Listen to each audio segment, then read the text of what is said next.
ರಬಕವಿ ಬನಹಟ್ಟಿ ನಗರಸಭೆ ಕಚೇರಿ ಅಧಿಕಾರಿಗಳಿಲ್ಲದೆ ಬಣಗುಡುತ್ತಿದ್ದು ಸಾರ್ವಜನಿಕರು ಗೋಳಾಟ ಕೇಳುವವರು ಯಾರೂ ಇಲ್ಲ ಎಂದು ಸದಸ್ಯ ಯುನುಸ ಚೌಗಲೆ ಗಂಭೀರ ಆರೋಪವನ್ನ ಮಾಡಿದ್ದಾರೆ. ದಿನನಿತ್ಯ ಸಾವಿರಾರು ಜನರು ನಗರಸಭಾ ಕಚೇರಿಗೆ ಬಂದರೂ ಯಾರೂ ಅಧಿಕಾರಿಗಳು ಇಲ್ಲದೆ ಸಾರ್ವಜನಿಕರು ದಿನನಿತ್ಯ ಅಲೆದಾಡುವಂತಹ ಪರಿಸ್ಥಿತಿ ನಿರ್ಮಾಣವಾಗಿದೆ.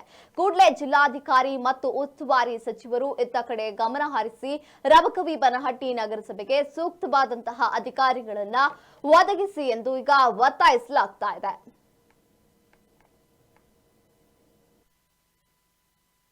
ಜಿಲ್ಲಾಧಿಕಾರಿಗಳು ಸುಮಾರು ರಬಕವಿ ಬನಹಟ್ಟಿ ರಾಂಪುರ ಹೊಸೂರು 4 ಊರು ಕೂಡಿ ನಮ್ಮಲ್ಲಿ ಒಂದು ನಗರಸಭೆ 1 ಲಕ್ಷಕ್ಕಿಂತ ಮೇಲ್ಪಟ್ಟೆ ಜನಸಂಖ್ಯೆ ಇದ್ದು ಆದರೆ ನಮ್ಮ ನೇಕಾರ ಊರು ಇದ್ದು ಅದರ ಕೆಲಸ ಸಲುವಾಗಿ ಬರಬೇಕಾದ ಮುನ್ಸಿಪಾಲಿಟಿಯಲ್ಲಿ ಅಧಿಕಾರಿಗಳು ಇರಲ್ಲ.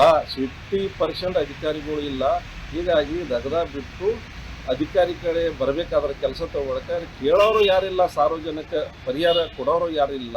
ಹೀಗಾಗಿ ಜಿಲ್ಲಾಧಿಕಾರಿಗಳು ಜಿಲ್ಲಾ ಉಸ್ತುವಾರಿಗಳು ಬೇಗ ಇದಕ್ಕೆ ಮುನ್ಸಿಪಾಲಿಟಿ ಗಮನ ಕೊಡಿ, ಸಾರ್ವಜನಿಕ ಕೆಲಸ ಮಾಡಿ ಅನುಕೂಲ ಮಾಡಿಕೊಡಿ. ಇಲ್ಲಿದ್ದಾದರೆ ಮುಂದಿನ ದಿನಗಳಲ್ಲಿ ನಾವು ಹೋರಾಟ ಮಾಡಬೇಕಾಗ್ತೈತಿ. ಸಾರ್ವಜನಿಕ ಕೆಲಸದ ಸಲುವಾಗಿ ಅವ್ರ ನೇಕಾರಿಕೆ ಮಾಡಿ ಬಿಟ್ಟು ಕೆಲಸ ಬಿಟ್ಟು ಇಲ್ಲಿ ಬರಬೇಕಾದ್ರೆ ತೊಂದರೆ ಆಗತೈತಿ. 4 ಊರು ಕೂಡಿ ಮುನ್ಸಿಪಾಲಿಟಿ ಇರೋದ್ರಿಂದ 50% ಅಧಿಕಾರಿಗಳಿಂದ ಯಾವ ಕೆಲಸ ಆಗುವಲ್ಲೂ. ಬಂದ್ರೆ ಯಾವ ಕಚೇರಿಯಲ್ಲಿ ಅಧಿಕಾರಿ ಇರಲ್ಲ. ಸುಮಾರು ರಬಕವಿ ಬನಹಟ್ಟಿ ರಾಂಪುರ ಹೊಸೂರು 4 ಊರು ಕೂಡಿ ನಮ್ಮಲ್ಲಿ ಒಂದು ನಗರಸಭೆ 1 ಲಕ್ಷಕ್ಕಿಂತ ಮೇಲ್ಪಟ್ಟೆ